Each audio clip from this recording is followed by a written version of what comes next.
पुरुष कर्म करे या न करे, वह स्वर्ग में या नरक में सर्वत्र उसी का अनुभव करता है, जैसी उसके मन में वासना होती है। इसलिए जिन्हें तत्व ज्ञान नहीं हुआ है, वे पुरुष कर्म करे या न करे तो भी उनमें वासना होने के कारण कर्तृत्व अवश्य है। इसके विपरीत जिन्हें तत्व ज्ञान हो गया है, वे कर्म करे तो भी उनमें कर्तृत्व नहीं है, क्योंकि वे वासना से सर्वथा शून्य है। देखो यहाँ पे बड़ा अच्छी बात है। तत्व ज्ञान का अर्थ है कि जब तक आपको दिव्य दृष्टि नहीं प्राप्त होती है ना।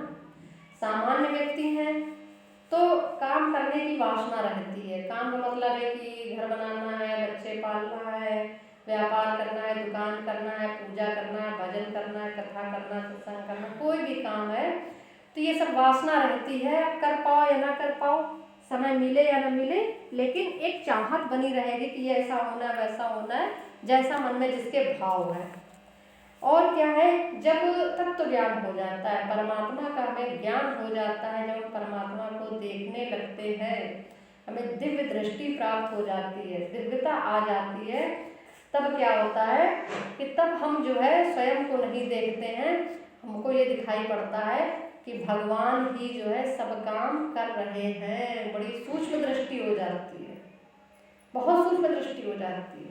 तब आपके अपने भी कोई काम है ना, कोई भी काम बन गया या कोई काम बिगड़ गया, कुछ अचानक मिला या कुछ अचानक हो गया, मन में भाव कुछ आया, वो काम पूरा हो गया या उसका काम नहीं पूरा हुआ, तो एक वो जब दिव्य दृष्टि प्राप्त हो जाती है, दिव्यता आ जाती है, परमात्मा की दृष्टि मिल जाती है, तब हमको ये समझ में आ जाता है कि देखो सारी स्थितियाँ कैसे बनती है, संयोग कैसे बनता है, भगवान कैसे काम कराते हैं।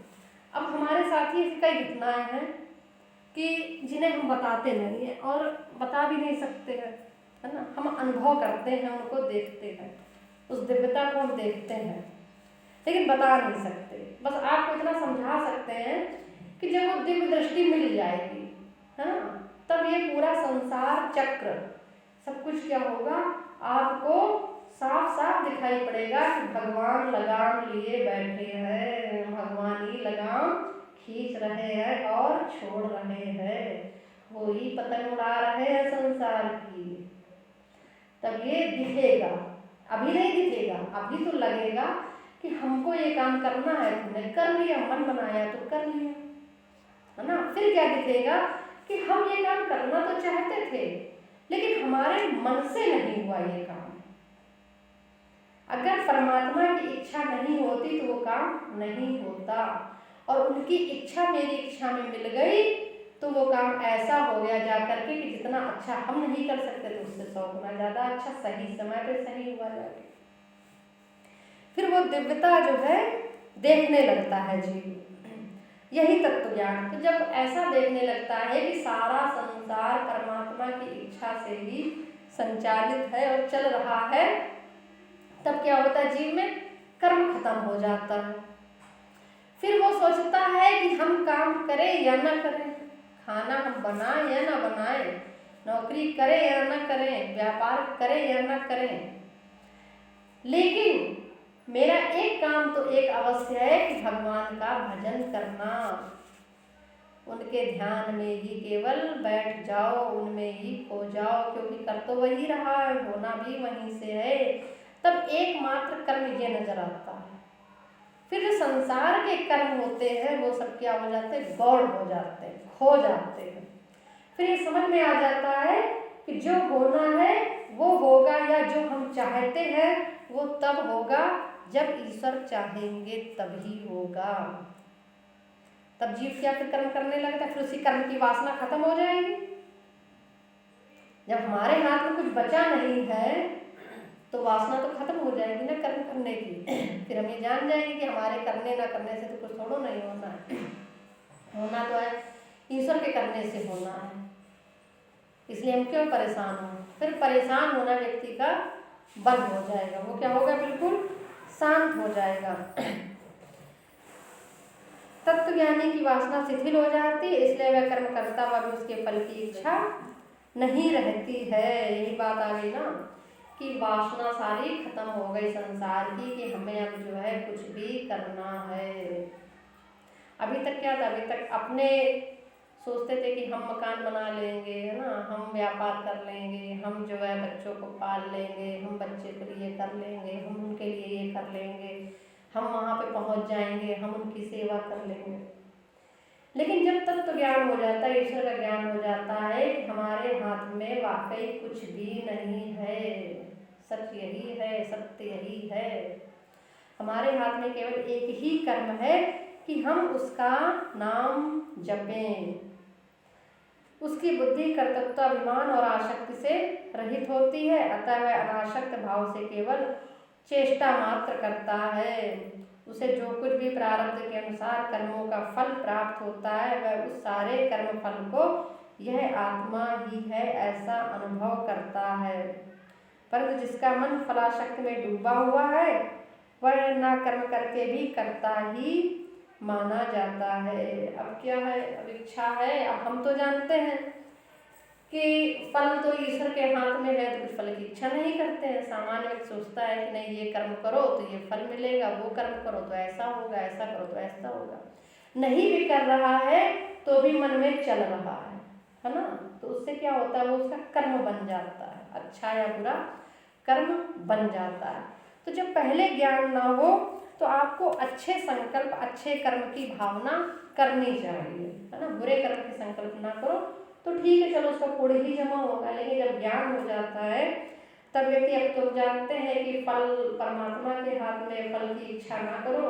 जो हमारे सोचने से जो हम फल चाहेंगे, हो सकता है वो हमारे लिए ना सुखदायी हो, ना हमको सूट करे। जो हम सोचते हो कि मान लो इससे दोस्ती हो जाए, ये व्यक्ति बड़ा अच्छा है, मेरे लिए बड़ा सेवा करेगा, हो सकता है कल वही काल के लिए काल बन जाए मेरा। हमें तो नहीं मालूम व्यक्ति कल क्या करेगा। लोग लेकिन ऐसा भाव रख लेते हैं ना कि अरे उससे दोस्ती हो जाए, उससे व्यवहार हो जाए, उससे प्रेम हो जाए, उससे संबंध हो जाए, वहाँ हो जाए। लेकिन कल क्या देखा है या उस व्यक्ति को कौन जानता है। लेकिन ईश्वर जो करेगा, ईश्वर जो फल देगा प्रारब्ध से, परिस्थितियों से, वो सही होगा, है ना।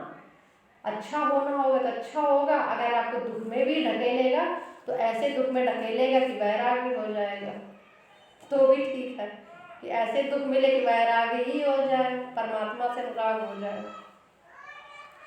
तो मन जो कुछ करता है वही किया हुआ होता है। मन जिसे नहीं करता है वह किया हुआ नहीं होता, अतः मन ही करता है, मन ही शरीर है।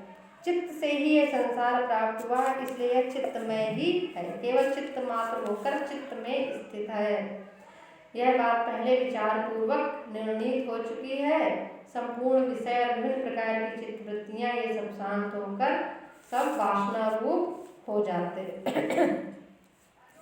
तो जो हमारा मन है वही कर्म है। मन ही क्या है, कर्म है। जो मन से सोचते जाते हैं वही काम करते जाते हैं। मन ही कर्म है और मन ही संसार। उनमें से जो तब वासना रूप उपाधि से युक्त जीवात्मा ही रहता है। उनमें से जो आत्म तत्व के ज्ञाता है, उनका मन वर्षा काल में मृग तृष्णा के जल और प्रचंड धूप में हिमखंड के समान गलकर जब परम शांत हो जाता है, तब तुरी अपदशा को प्राप्त हो उसी परमात्मा में स्थित हो जाता है। तो ऐसा मन क्या हो जाता है, जो ज्ञानी है, जो परमात्मा में स्थित है, उनका मन बर्फ की तरह पिघल जाता है और पिघल करके परमात्मा स्वरूप हो जाता है। लेकिन मन किसका पिघलता है, मन खत्म कहाँ होता है ना। मन नहीं, मन तो बना ही रहता है कुछ ना कुछ, है ना। कि पार्टी में भी जाना है, बढ़िया बढ़िया साड़ी अच्छी खरीदेंगे पैसा इकट्ठा करके, है ना, फिर मन बना ही रहता है। अब की यार बढ़िया कंगन खरीदेंगे, है ना। अब 10,000 इकट्ठा हो गया, 11,000 हो जाए।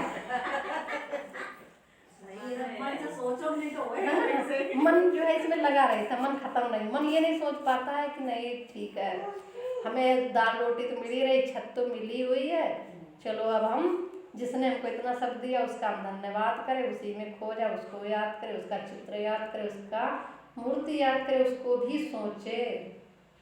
उसको ना सोच के उसकी माया को सोचते हैं, जो गुलाम है। माया क्या है, गुलाम है ना। और माया किसी की नहीं है। आज तुम्हारे पास तो कल उनके पास खिसक जाएगी, हाथ से निकल जाएगा रुपया। 500 नोट एक दिन में खिसक जाता है, कहीं बचता है, नहीं बचता है।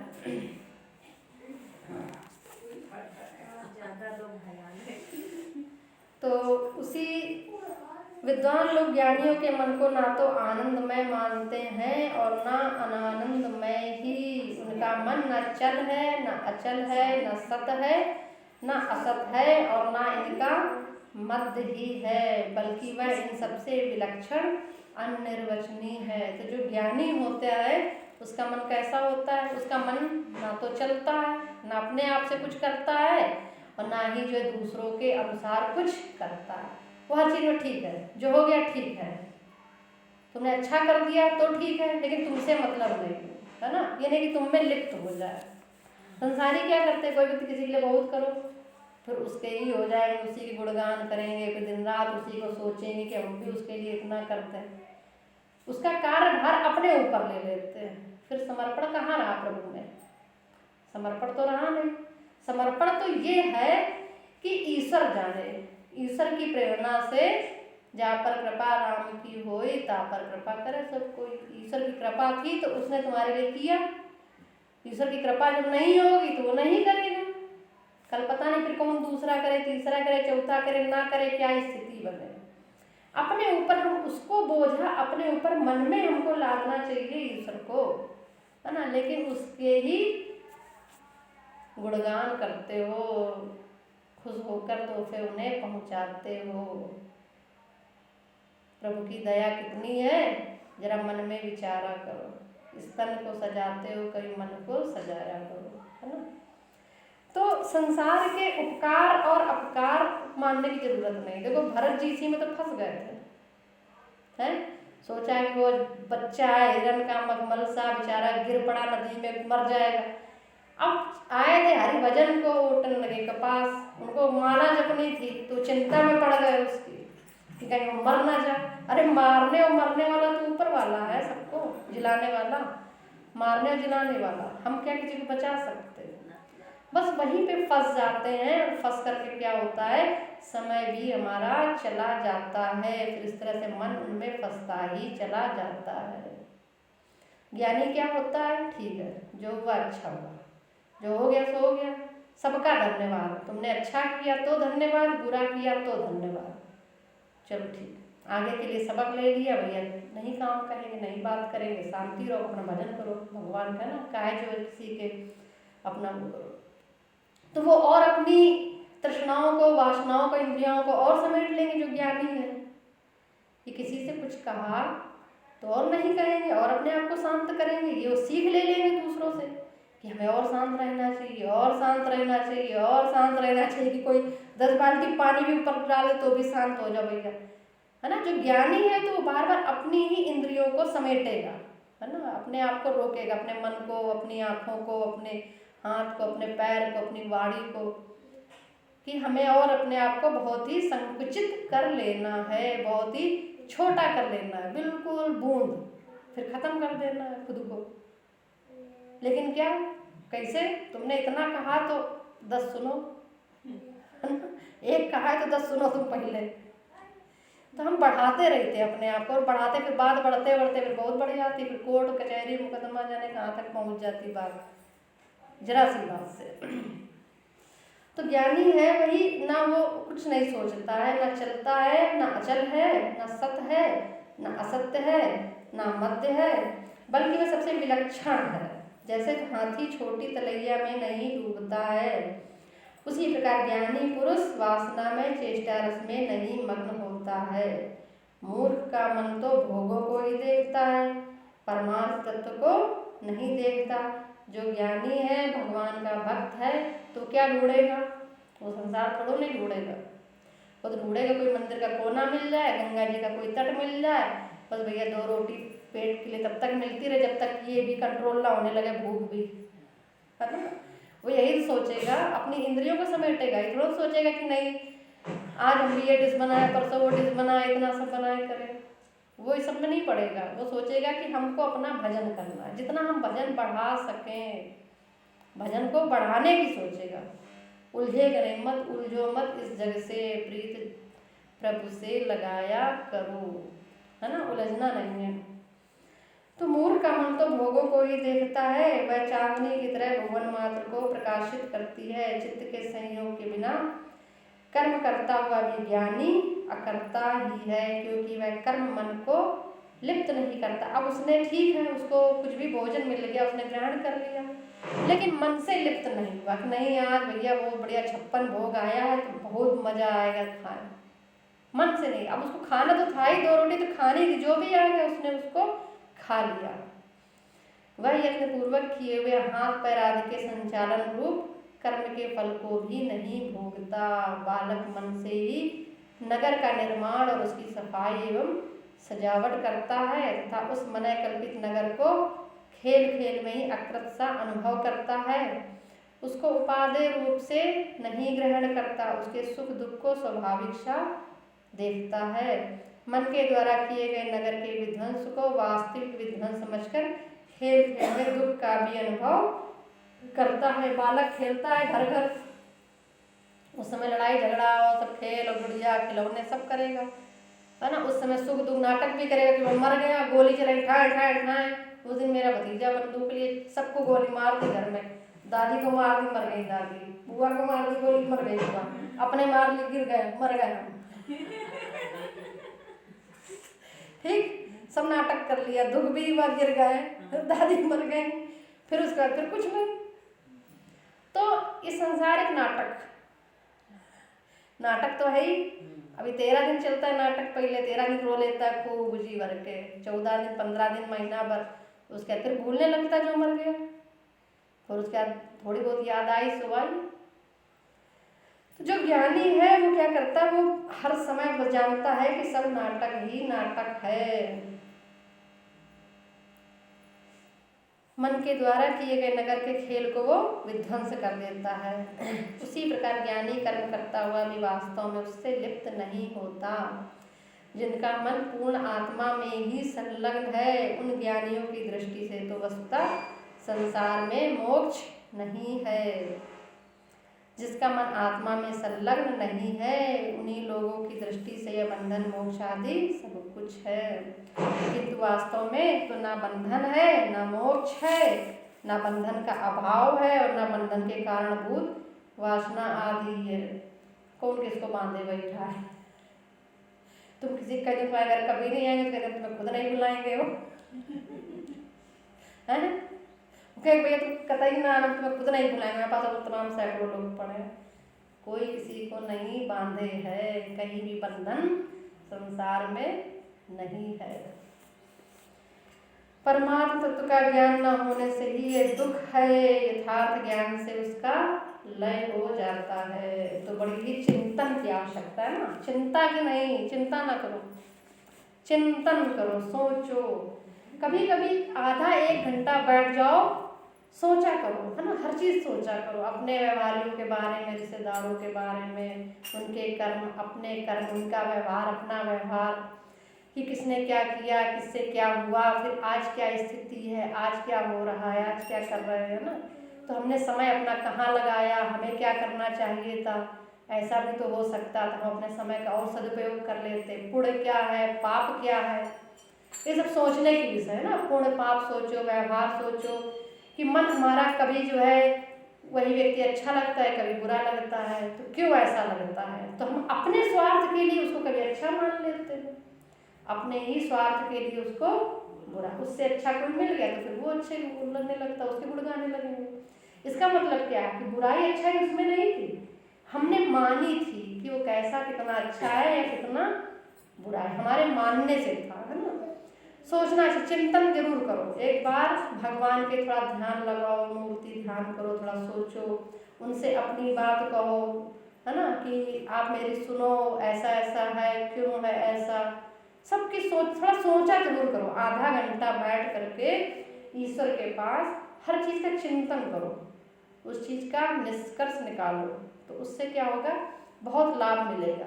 यही सत्संग है सबसे बड़ा, कि खुद से ही सोचना। और सतगुरुदेव भगवान की सोचा तो सब यही आता है, लेकिन सोच दूसरी होती। जब रोज सोचो, अब तुमने शुरू किया है सोचना, और अब सत्संग के बाद शुरू किया है, जब से सत्संग मिला है, तब सोचा सोचा कम से कम 2 4 5 साल लगो इसमें, है ना, तब फिर तुम्हें फायदा नजर आएगा। फायदा है। चलो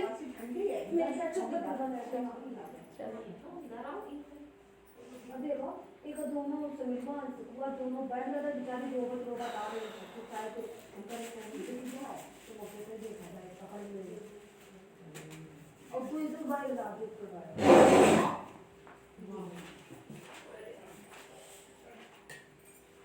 वो देखा तो मुझसे का पता है हां गाने तो हमसे थोड़ा नहीं आ रही है।